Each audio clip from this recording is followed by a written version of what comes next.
And I tried hard to be proud of my service, but all I could feel was shame.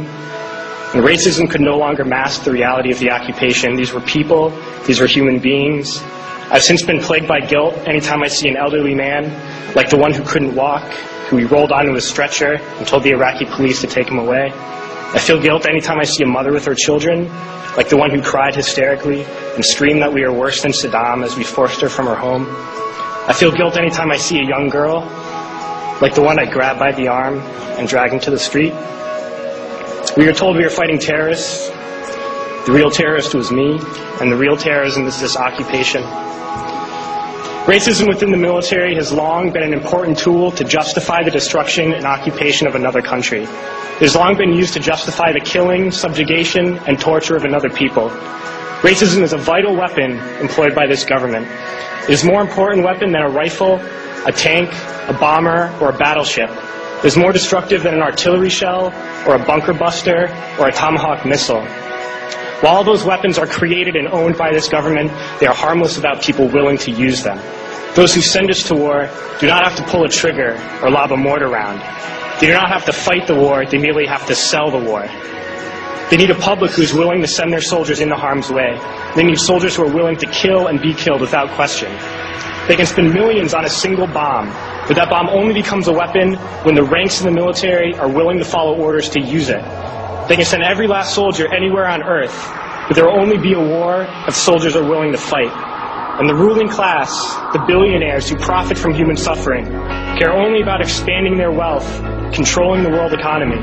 Understand that their power lies only in their ability to convince us that war, oppression, and exploitation is in our interest.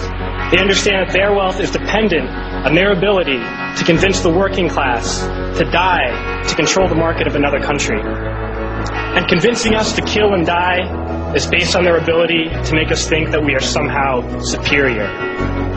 Soldiers, sailors, Marines, airmen have nothing to gain from this occupation. The vast majority of people living in the U.S. have nothing to gain from this occupation. In fact, not only do we have nothing to gain, but we suffer more because of it. We lose limbs, endure trauma, and give our lives. Our families have to watch flag-draped coffins lowered into the earth. Millions in this country without health care, jobs, or access to education must watch this government squander over $450 million a day on this occupation.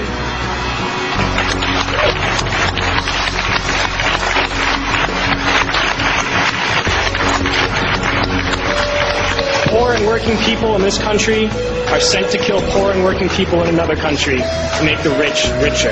And without racism, soldiers would realize that they have more in common with the Iraqi people than they do with the billionaires who send us to war.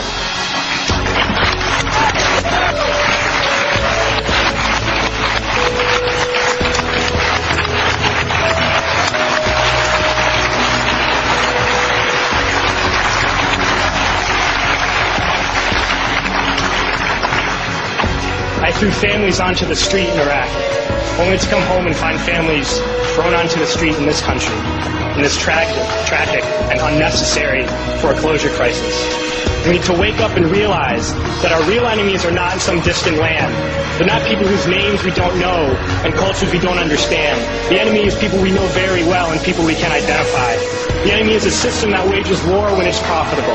The enemy is the CEOs who lay us off from our jobs when it's profitable. It's the insurance companies who deny us health care when it's profitable. It's the banks who take away our homes when it's profitable. Our enemy is not 5,000 miles away. They are right here at home. If we organize and fight with our sisters and brothers, we can stop this war, we can stop this government, and we can create a better world.